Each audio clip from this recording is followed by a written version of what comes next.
good evening, everyone. If you wouldn't mind, we'd love to know who you are. So if you could put the agency that you represent, we appreciate our professional colleagues here tonight. If you would like people to connect with you and let us know who you are, contact information. For parents, if you want to share the age of your child or adult child. And also, we also love to know what state you're in because it helps us to kind of frame a reference of who we're working with and how we can support you. Welcome to Transition Talks. We've been doing this since 2023. We're really excited tonight. We are coming together to talk about the new innovations that Jennifer Petersen from Equitable Tech will be telling us about that will streamline, create more efficiency, foster greater independence, and help your adult children or your clients live a more self-determined life. So I'm not going to chat too much. Jennifer and I might have a dialogue throughout the conversation, but we also want you to ask questions. And if you have a piece of technology that you're using that you love and you want to share, we love to hear about it. So let's go, Jennifer. Good. Good evening, everyone. Thank you again for attending.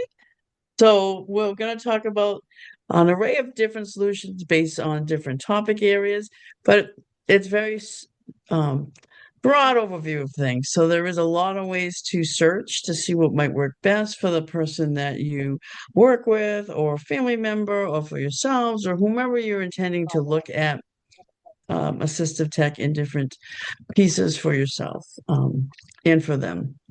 So again, as Ian had said, there may be things you want to share, and then that way it can also be shared with the group, which would be helpful. Just a little bit about myself. I have worked with folks with intellectual disabilities, developmental disabilities, and an acquired brain injury, and the elder population now for 37 years. So I introduced assistive tech into the provision of services back in the early 90s. So this is not new. It's just that there's so much more mid tech and high tech out there nowadays that really help people to get to the same outcomes of someone without a disability without having to have the same skills or physical or mobility and or sight or hearing. So that's a kind of an overview of what we'll be talking about today.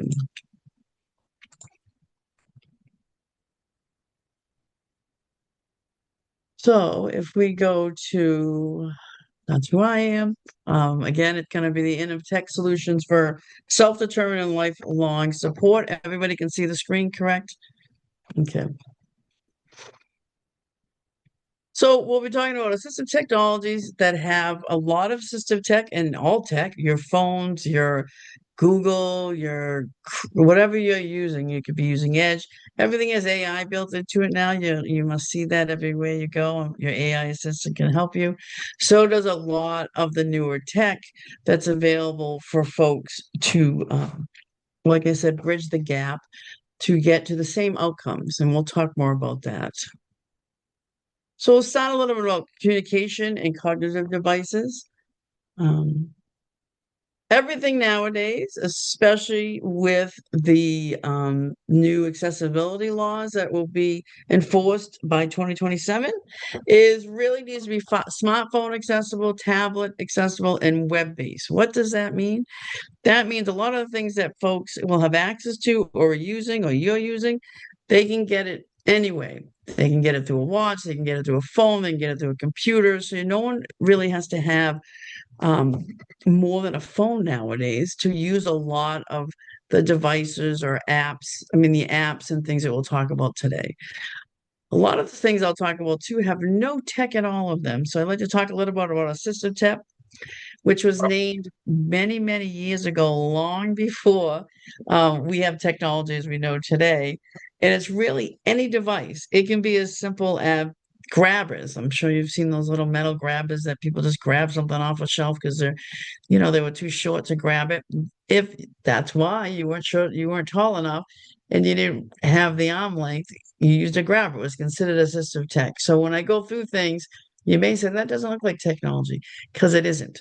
It falls under the term of assistive technology, which is again any device, system, gadget, you can give it a name that helps someone to bridge that gap to be able to get to the outcome, whatever it is, reading something, following a recipe, grabbing something off a shelf without having to do it the traditional way.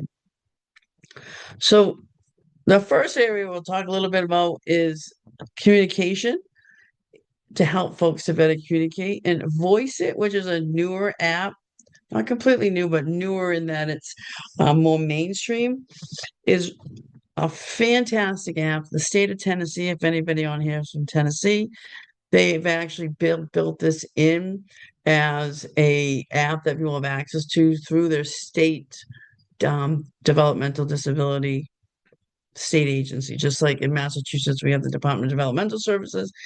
In Tennessee, they have the department. They just merged their DDID and elder services together. But that whole human service sector in Tennessee, they had rolled out this app. And how this app works is it has voice output, but you train it. And it really enables folks who have any type of speech, like I have a very Boston accent. Sometimes the Google Translate doesn't always pick up what I'm saying well. So anybody that has any type of speech impediment, or they're not clear, or they may use words a little differently, this over a little bit of training, which is actually extremely simple to do, it's AI powered. They have complete voice output.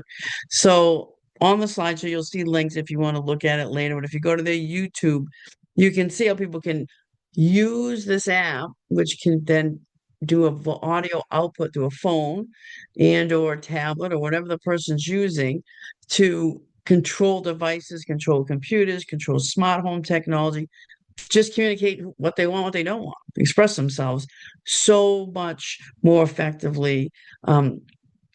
And folks really enjoy this because a lot of the AAC devices are a little more cumbersome, and then they don't have that regular fluid of speech like you or I can have, who can speak more fluidly. They have to interact with a device for finding symbols or sentences depending on where that device is at. So a lot of people are having great success with this and enjoy the use of the Voiceitt app.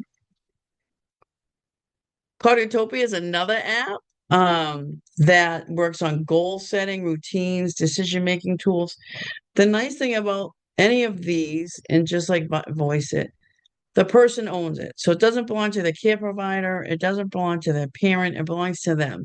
So if they leave, like say they're in high school and then they transition into, they go to a college prep program, or they go to in a college program, or they go to a day service for employment related skill development, or a day habilitation. That's what we call them in Mass, because they need more medical or clinical support.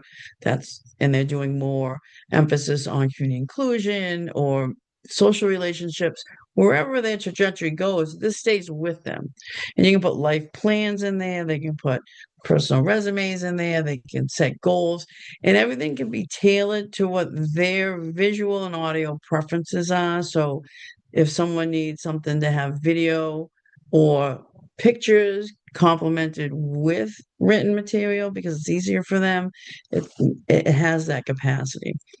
So this is an app that's really geared towards school into adulthood, but it Jen, can you maintains that. let us know approximate prices of some of these and how, Absolutely. yeah, go ahead. Thank So you. the Voiceitt app, we go back to that. That one is, they have a free trial, I think everyone does, but the Voiceitt app is around 40 a month now. It used to be a lot less, but the definitely all the states that we'll go through at the end have AT programs to help with some financing for those who may need support with that. More and more states have put assistive technology, which just all falls under what they call their waiver services. I think we're up to 40 states now have that in their waiver services. So if you're looking for in-home supports, every state calls it a little different, but 24-hour residential is a waiver service. Less than 24-hour in-home support where staff come in and assist them.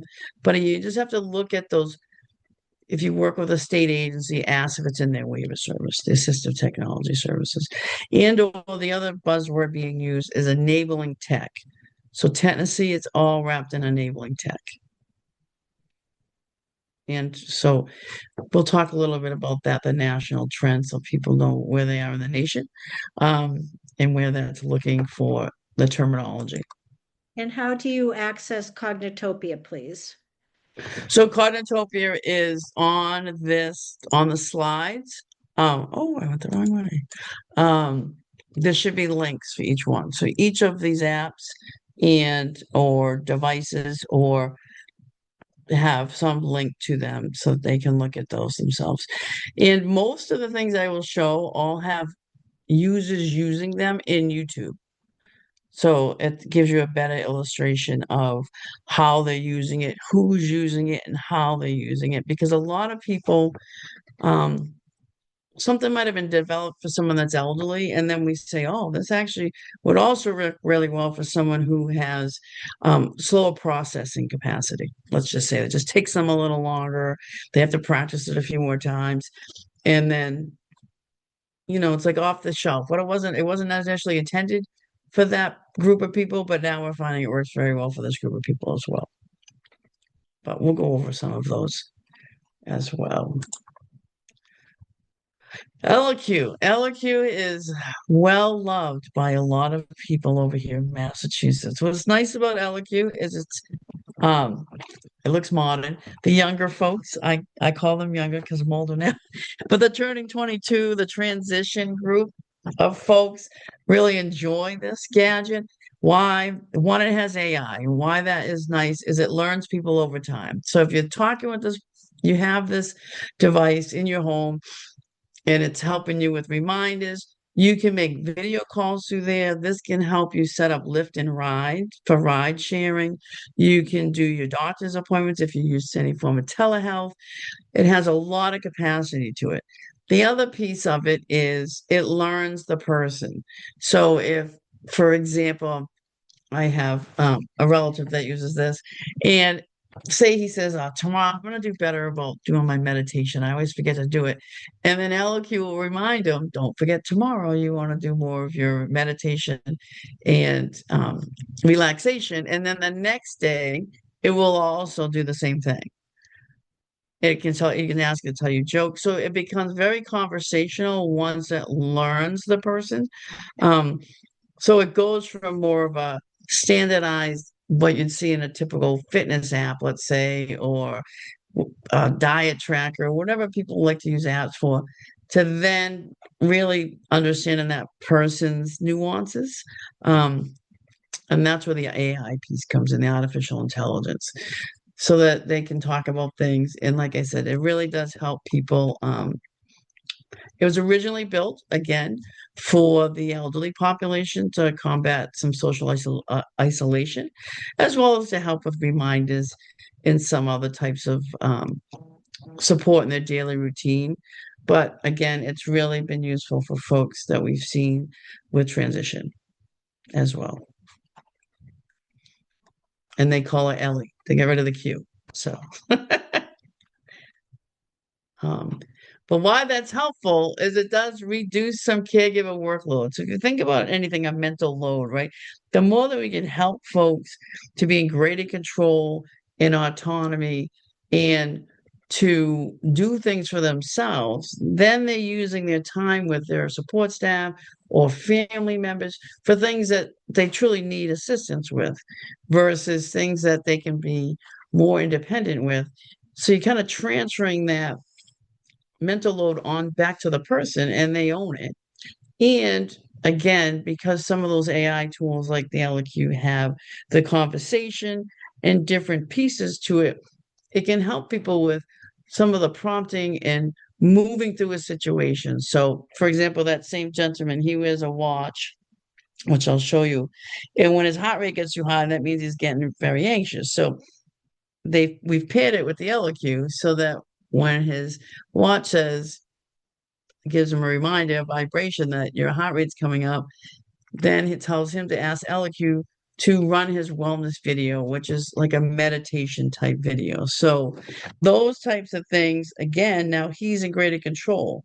So you don't necessarily have staff or a parent trying to guide them through that. Initially, yes, but ideally over time, they can start to initiate themselves or run those programs for themselves and have success, which promotes greater self-esteem, greater self-confidence, so forth and so on. So that's where, there's a good use of AI. I know there's a lot of back and forth out there in the world of what this is like and what it means, but because it can learn people, it can help with it feeling more personalized.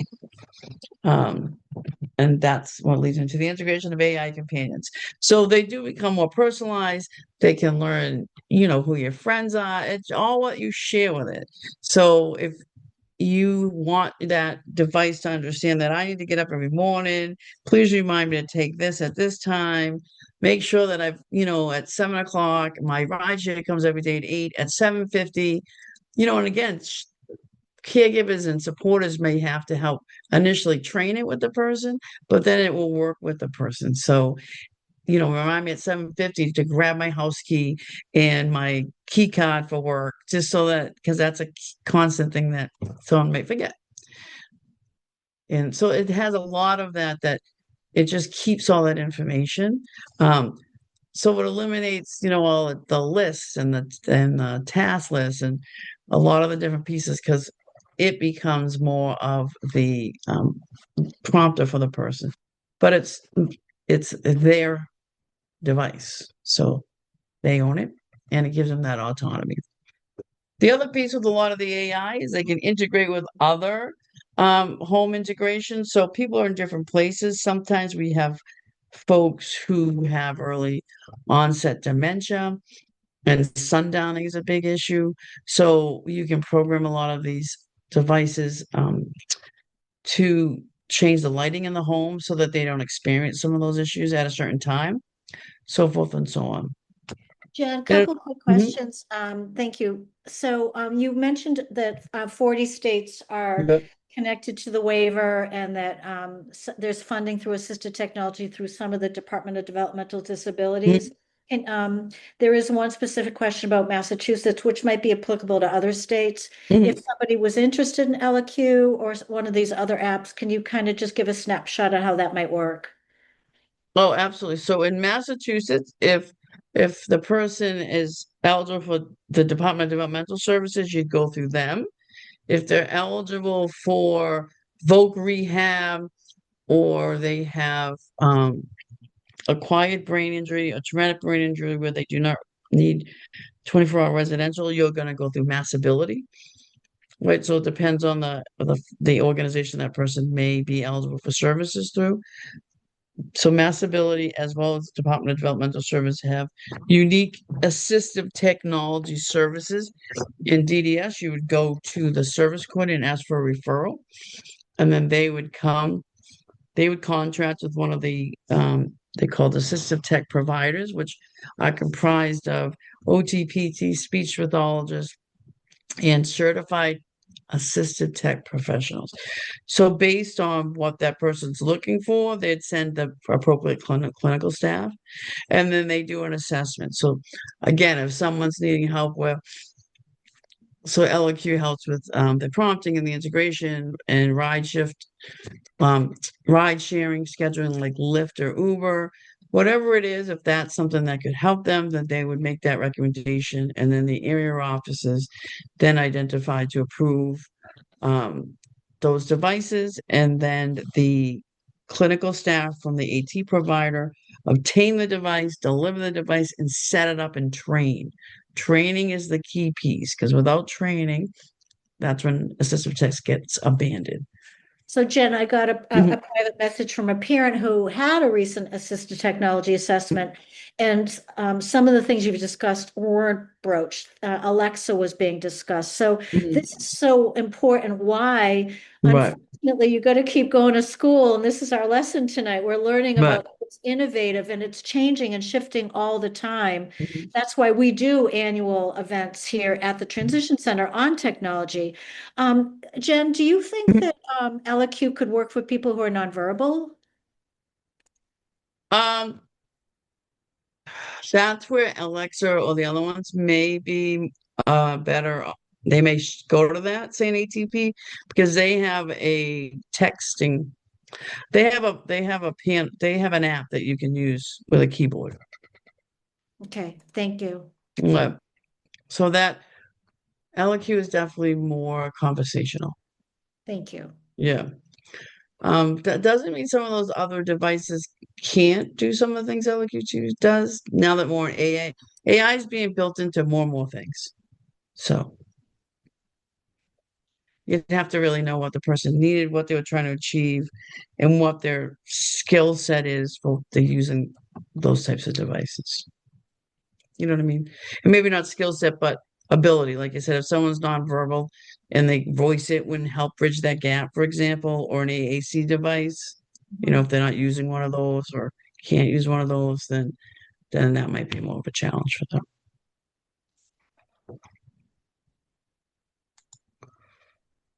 So smart home, yep, those are the Alexas and the Echoes. Those again can be voice activated, but they also have apps, right? There's an app that people can use the app if they can't voice activate. So I don't know if that was a scenario, but that works a lot for your environmental controls, reminders, playing music, getting recipes. There's so many different pieces to what Alexa and Echo can do. But again, they're more around environmental control and supporting independence around routines. The key thing is really knowing, which we're going to go over, is who the person is and what they need. So, for example, Alexa sits in a room. So if I look at my son, folks who have ADHD can get very caught up in something else they're doing. So that sound of Alexa on the first floor to let him know that something's done in the oven is never going to be effective, ever, because he won't hear it, he won't remember it, and he won't pay attention to it. So for him, wearables, something that's going to come through on a vibrating tool, like a watch. So that's where a lot of that assessment piece, where you want to think about it, who the person is.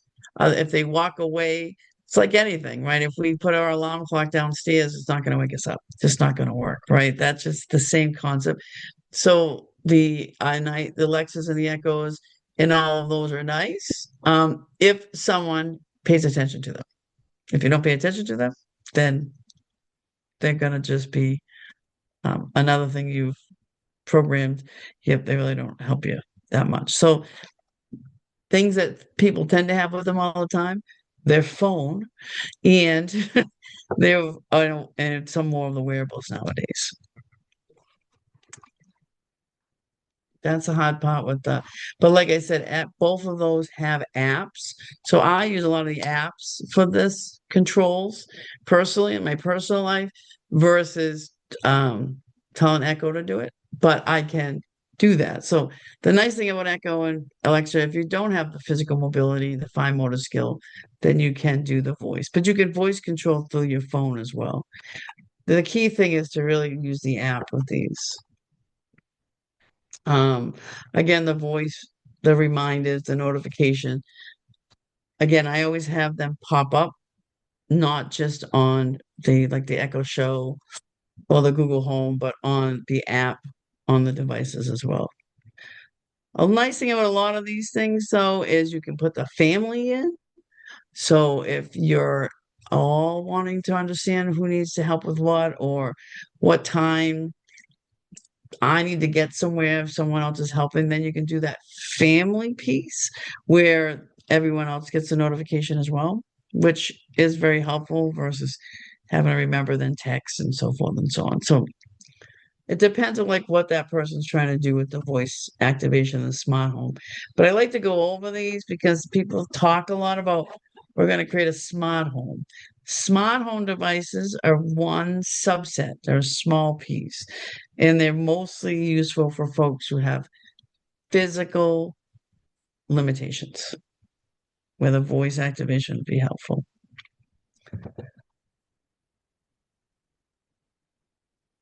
Wearables and safety monitoring. So these are definitely more popular, and everybody's different. Some people love wearables and some people don't want to use a wearable at all. But now we'll see. I'm going to show you the Meta AI glasses after. Those are fantastic. But boundary care, this is a group that has been out for a number of years. I worked with them back in 2021. In Massachusetts, they do consider this assisted tap. They've also partnered with remote support providers, which I'll go through next. But the boundary care is nice because it's an Apple Watch. Again, it all goes back to the app. So the key thing in life when all assistive tech, as with anything we do, you have your shopping, you have your grocery store app, you have this app. How do we make those apps manageable, right? How do you make sure that if it's an important app someone's using, get that app onto the front face, the home screen of somebody's phone versus I look at my phone, I probably have 75 apps. So I like to make sure that things that need to notify me or I need to see are up front or I put a notification, but I don't put notifications on for all the apps because you would get over inundated. I have maybe 3 apps and I let it actually notify my phone, vibrate, give me a sound notification, all of it. But Boundary Care does geofencing. Why geofencing is fantastic. There's a lot of pieces to geofencing. One, similar to Life 360 app. I don't know if folks use that with their younger children, but I did. Why? Because they never could tell me the address they're at, but I could see exactly where they are in the app, and then it'll give me directions directly where they are. Whatever friends they're at, whatever after school activity, phenomenal. Life 360 is free. Geofencing tends to have a subscription, just like a lot of the other apps. But why geofencing is nice is you can work with a person and say, for example, in my world of licensing services for years, a lot of folks were at risk if they left the home unsupervised. They just didn't really have those safety skills. So if they left, then they'd be at risk. So they were always so dependent on staff or family members or whomever to be with them at all the time. So we were using the geofencing to really look at, all right, can they safely just go in their backyard because they have a nice, egg swing, or they have a hammock, or they like the water feature out back.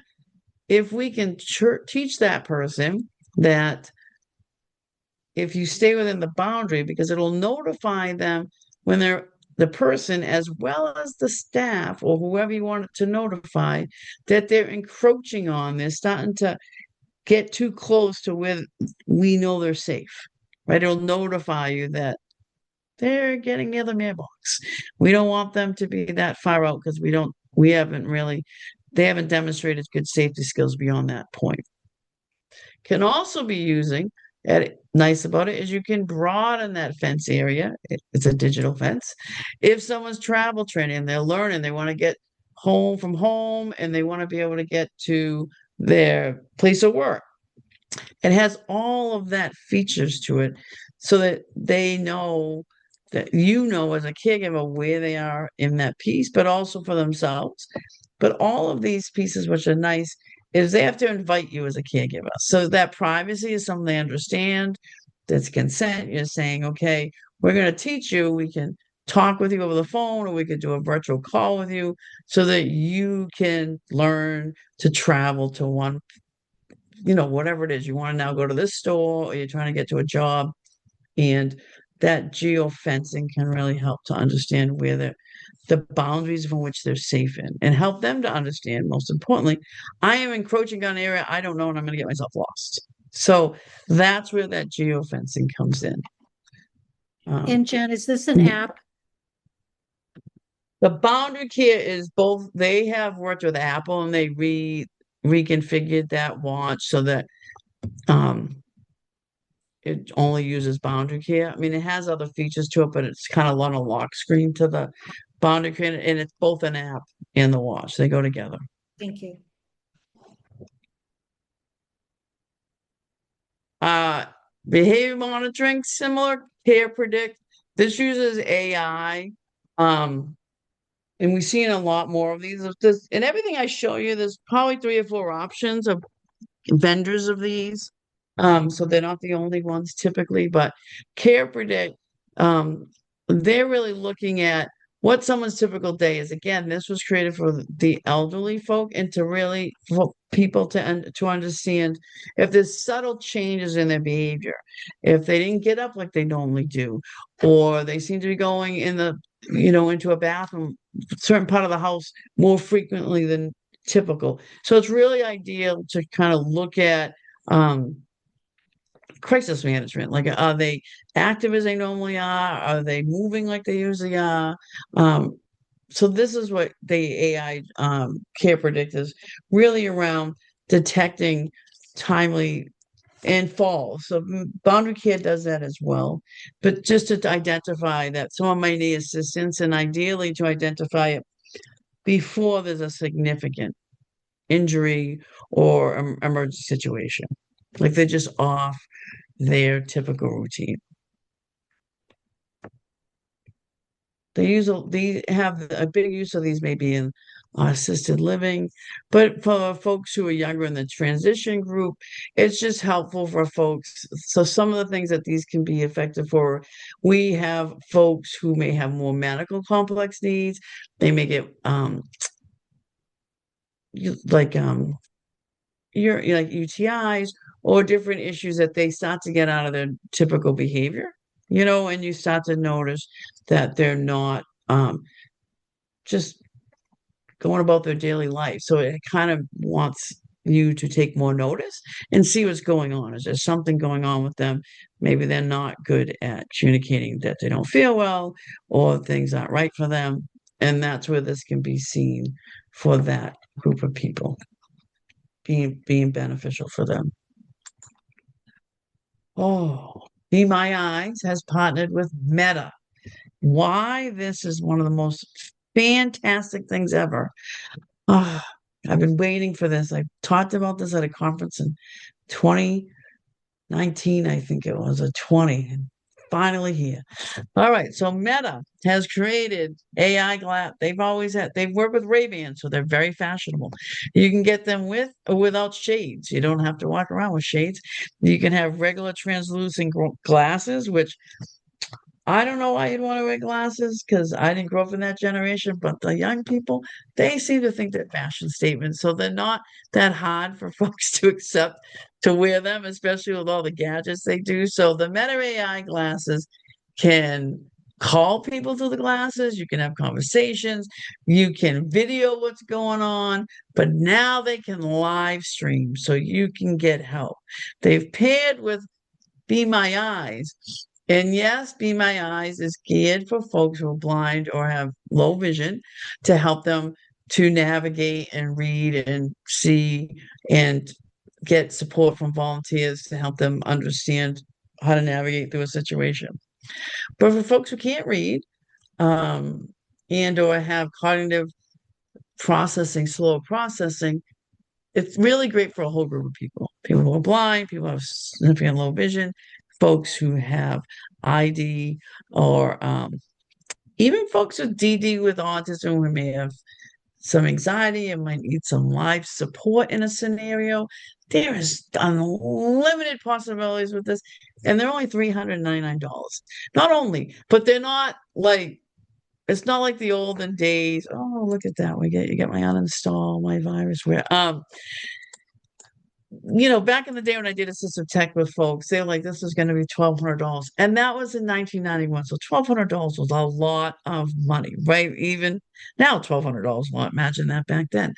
So 399 is a little more um, in the general consumer wheelhouse. So this has been a great development. These are on the market.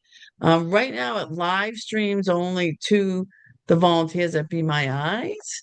But I've been trying to figure out how to get it to go to a WhatsApp and then it could go to anybody. But anyways, yes, without WhatsApp for private help. So this, be on the lookout for, because this could be a game changer for so many people. And Mark Zuckerberg has predicted that by 2030, people will get rid of their phones. This is why he's probably done this. Um, and don't think that is a bad idea because it's very hard, even with the BMI's app, which is great. If you're trying to walk around with a phone, you got to always stop and really focus on what you're at in order for it to be safe. Because someone like me, I find every loose brick in the city of Boston. So I can't do two things at one time. But with glasses, you're just walking and you're just taking in the whole world. So we'll see if his prediction's right.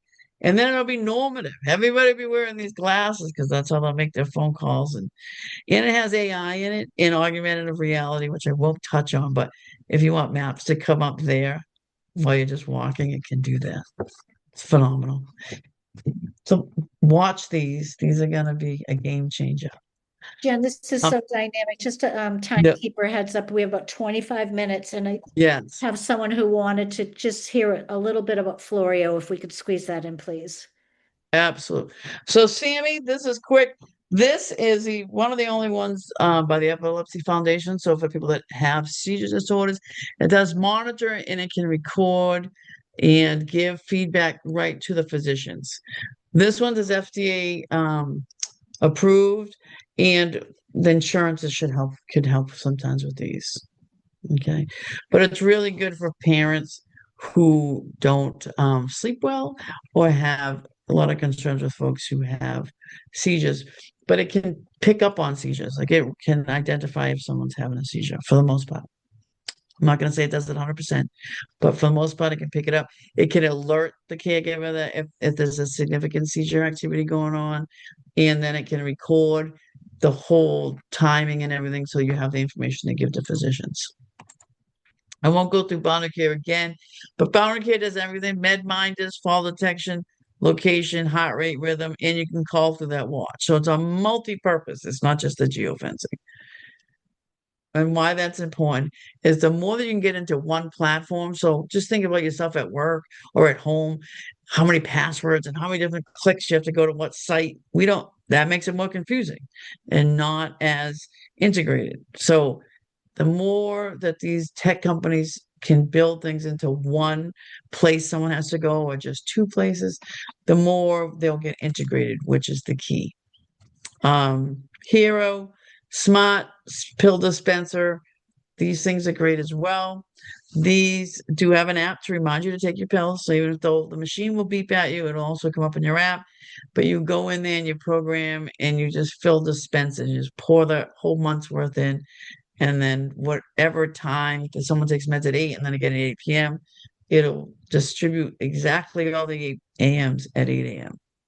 So you don't have to worry about a pill falling or the pill minder falling.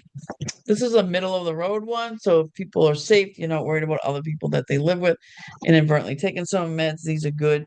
There's other ones that have locking features that only the person to whom they're intended can access. So that's why I said there's so many different options.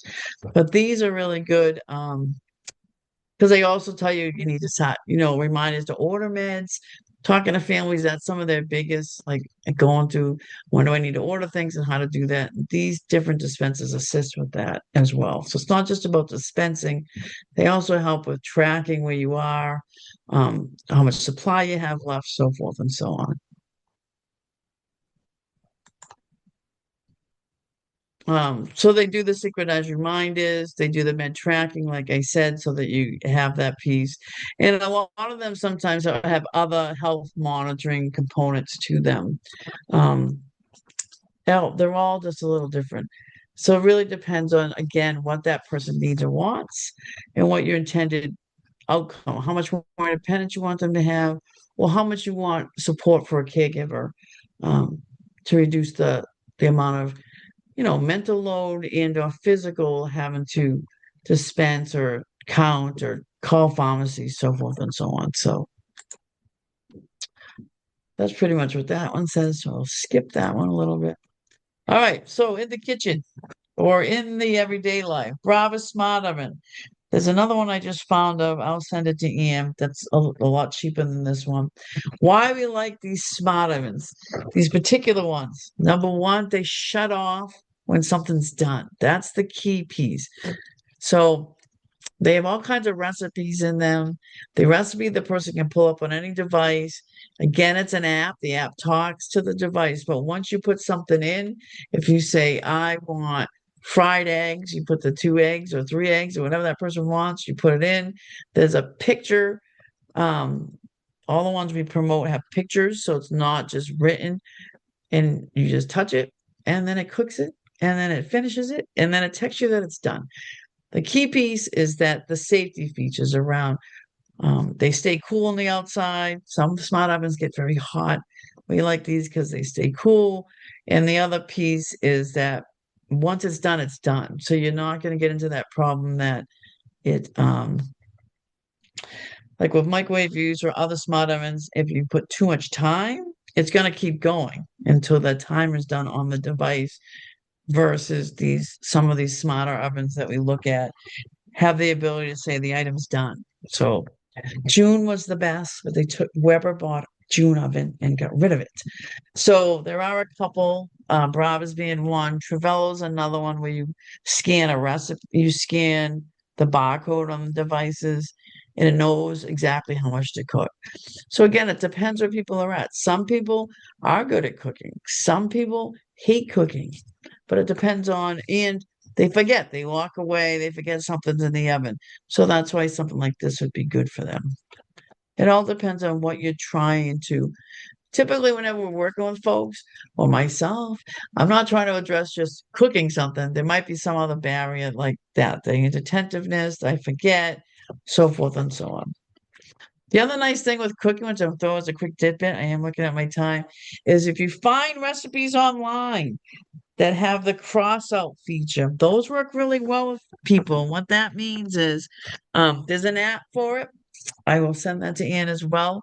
But anything they cook, ingredients and then the steps. Once you put the ingredients in the bowl, you touch the ingredient on the app or the screen that you're using, whether it's a cell phone, a tablet, or a computer, and it puts a line to it. So they know they've already done it. Same thing with the step. I've already done it. So you don't have to remember that I did the step already. I forget this all the time. I love it when I have a recipe that has the crossout features. Some people know about them, some people don't. Okay, other game changers. Bidet toilets. They don't have to be smart. This one happens to be a smart one. But bidets, game changer. I don't know how many people we bought these for when I was working for the Commonwealth because it gives people dignity back. They can use the bathroom on their own. They don't need as much assistance. It's all automated. So this one is one that's installed, but the aftermarket ones that you put on after, which require little to no plumbing, um, work as just as well and are very durable nowadays. Fantastic. Game changer for so many people. A lot of providers of service are now just putting these in because they've seen the benefits of that. Europe, this is a common thing. To us, it's a luxury in the United States, but for somebody that's a challenge, and they rely on staff for that support or a family member, they get that back. That being a little more privacy. So here is the toothbrush here, the adaptive toothbrush. This is a higher end one. There's a lower end one by Sonic that you can just type in mouth guard toothbrush Sonic if you want to try it first to see if someone actually likes it before you buy the more expensive model.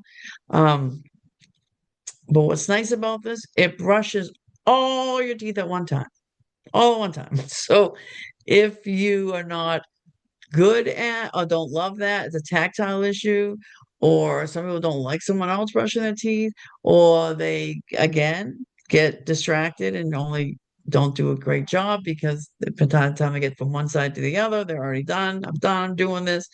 This does all your teeth. It's a mouth guard. It's literally a mouth guard. You can bite it. It's not that big. It's mobile. So if someone needs to walk and keep moving, it has all that capacity, but it does all the teeth at one time. Game changer in my house. just so you know. Remote supports and VR models. These are newer services in Massachusetts, Tennessee. Ohio has been providing remote supports, I want to say now at least 15 years. So it's not new, but it's where you're using virtual live interaction coupled with other things in somebody's home, like smart devices, boundary care. This particular organization, SimplyHome, has partnered with Boundary Care, so they have all those features. They got the geofencing, and they got the fall detection. They have sensors in people's homes to identify different things. Are they up? Are they walking around? Do they need help? And then they use AI to learn to say again, are they out of their typical routine? Is something going on? But the way that remote supports works is a scheduled check-in times, just like if someone had someone stop at their home to make sure how are things going, if they're working on a particular skill, making sure they took their meds, are you ready for work? Do you have your Uber set? It's a very individualized plan. Massachusetts, these are paid for. Both Massability and DDS have remote support services, and a lot of other states. Ohio, Tennessee, Missouri, leaders in this. So if you're in those states, but they're secure methods, they're HIPAA compliant. There's a lot of consent that goes into really developing a very individualized plan, whether it's daily interaction, twice a day, whether they're doing skill development or just safety monitoring. But it's really a great solution to supplement in-person staff for those who can benefit from this type of service and using a variety of different technologies within their home. And a lot of them are community, but you can go on the community and get the same remote support. So it's not just home-based.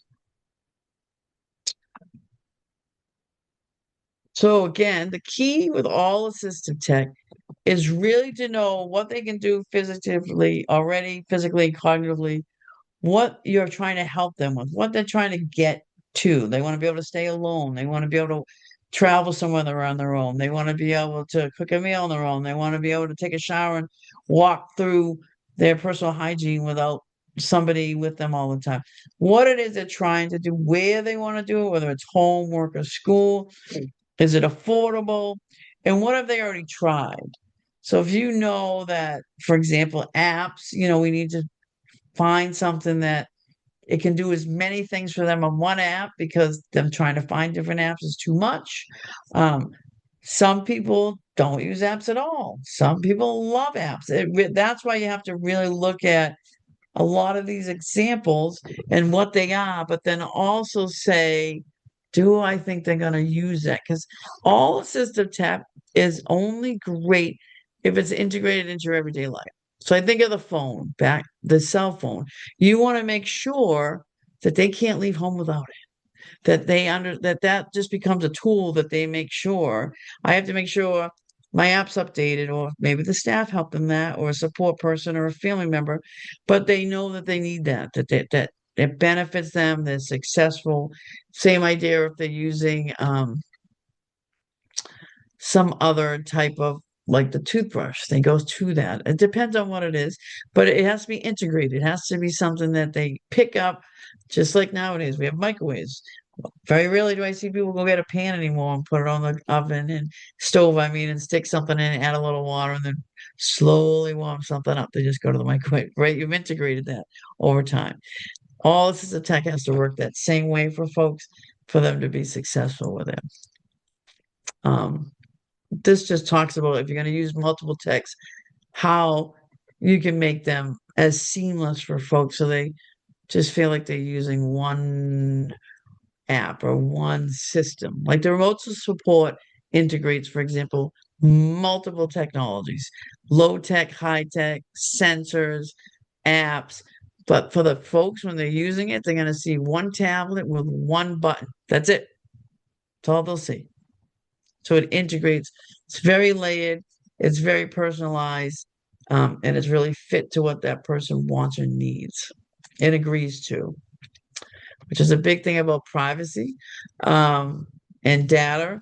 A lot of things I try to research, really are HIPAA compliant, make sure they get informed consent, that people understand what kind of data they're feeding that device or they're feeding those apps. Anything that I have shared today are people that have a lot of agreements in place and are pretty transparent about what they'll do with your data, if anything.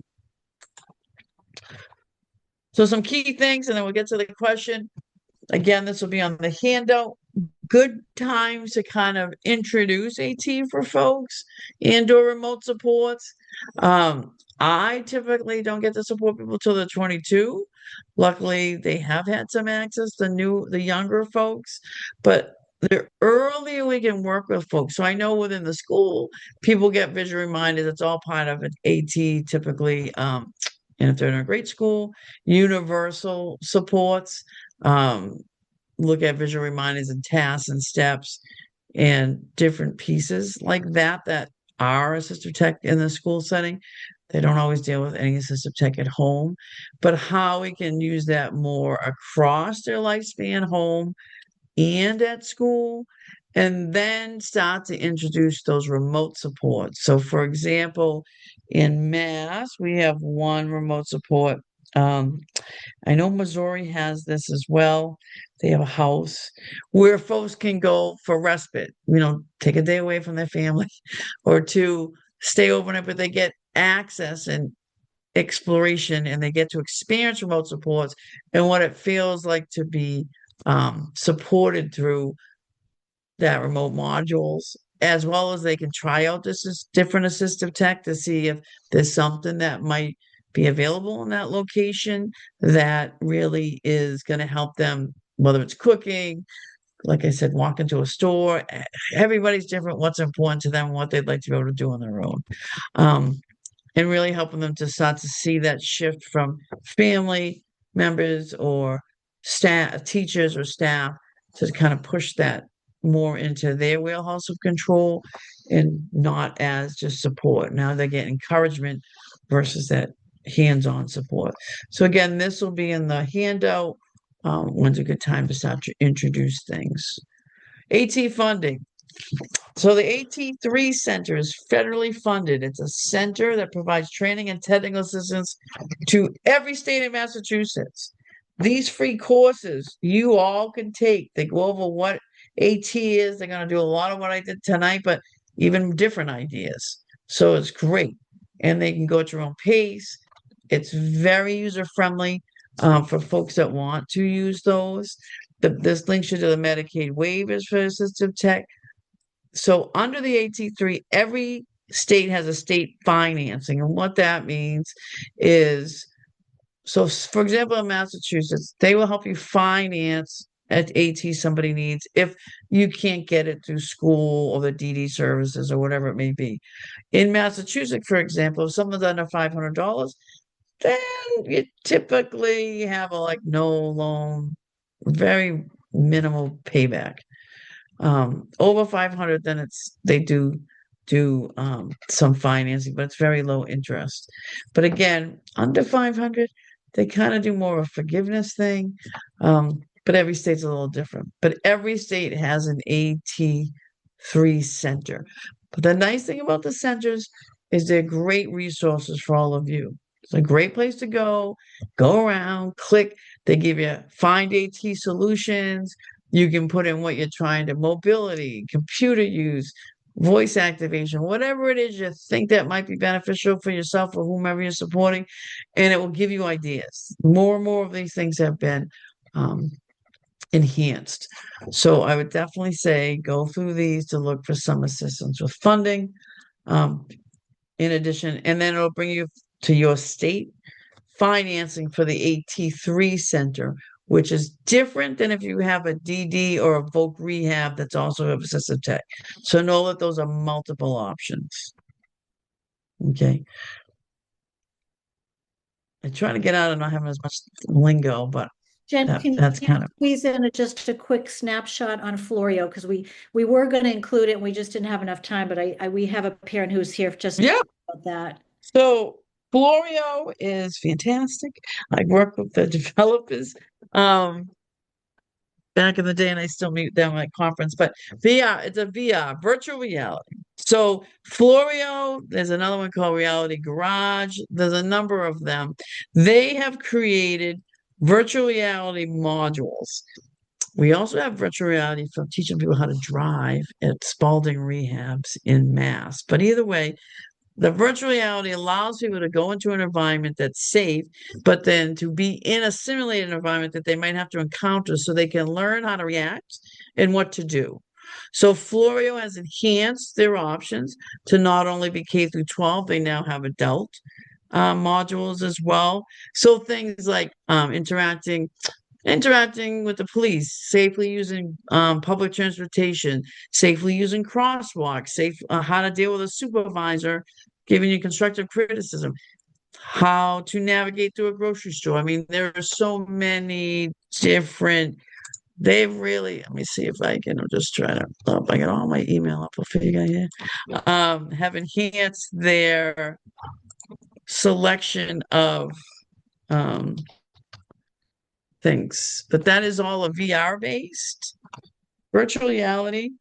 Um, so there's virtual reality. We could do a whole segment on virtual reality, augmentative reality, and mixed reality. So when I told you about the Meta AI glasses, right? Those are now have AR, which is nice because VR you need the full vision. They do have some VR that can be simulated without wearing the goggles because everybody's different. Some folks with sensory challenges do not like those goggles, but either way, if you look into their learning center, the lesson library, for example, we have a whole group of folks in Mass with I want to say the May Institute, who are helping folks to deal with triggers in their life that get them upset, and then they have significant behavioral support needs, but then dealing with having to face those triggers in the VR world and how to work through meditation or relaxation so that when they encounter it in the real world, they've mastered those skills and already processed those feelings, right? Like if they're not as sensitive to it. It's like a desensitization, but And I with think skill we're going to have development. to do the next one on virtual and Yeah, augmented reality for sure. It's just a yeah, whole webinar. yes. VR, AR, and MR, the three. Because those meta glasses I was talking about, those have AR capacity, which means on the side of the lens, you know how you go in Google Maps or you're on Waze when you're doing, you have it up on your little navigation screen in your car. It just shows up on the side of your glasses instead. Fascinating stuff. So we're at the top of the hour, Jen. Mhm. One question, can you share the name of the AI-driven simulator you were mentioning, please? For driving. I'm not sure. Yeah, Drive. there's a simulator. So in Massachusetts, in the Spalding rehabs, they were created for folks for post-stroke, where they do AI simulations so they can evaluate your driving skills to see how ready you are. But we use them in AT services to help people, one, be more comfortable with that concept of driving, but two, also assess where they're going to need greater support to be a successful candidate for their permit and then driver's ed. All right, next Spalding. slide, Jen. We've got your slideshow is coming to you, everyone. I'll put in Jen's correct email. I spelt it wrong. Next slide, please. All right, everybody, this is really important. Heads up. We have a great 5-part series coming up. The first Wednesday of the month and every consecutive Wednesday in April. And everyone here who's registered for tonight will get information on this. So save the dates for Wednesdays in April lunchtime. Jen, this Mhm. was huge. Such a great talk. I can't thank you enough. Yeah. Everyone, again, you'll get the slides with Jen's contact information. She's available for consultation. Next slide, please. I don't know what to say, Jennifer. Amazing. It Thank is you. Next. amazing. Very exciting. I just think that there's so many opportunities coming for folks to just use normative devices and use things that everybody else uses, but to serve different purposes, but it's just very inclusive and equitable. That's why hence Equitable Tech. So, it's going to be fantastic for folks. So Thank you, Jennifer. Thank you, you're everybody. very welcome. Our next transition talk is in May, Empowering Fathers. We want our fathers to be there. Thank you, Amy. Sorry we ran out of time on virtual reality, but Amy and everyone else, Mhm. Jennifer and I will be talking about another webinar, probably in the fall, on virtual reality, augmented reality, and the other realities. Reality, yes. We'll all get there. Thanks, everybody. Good night. Thank you, everyone.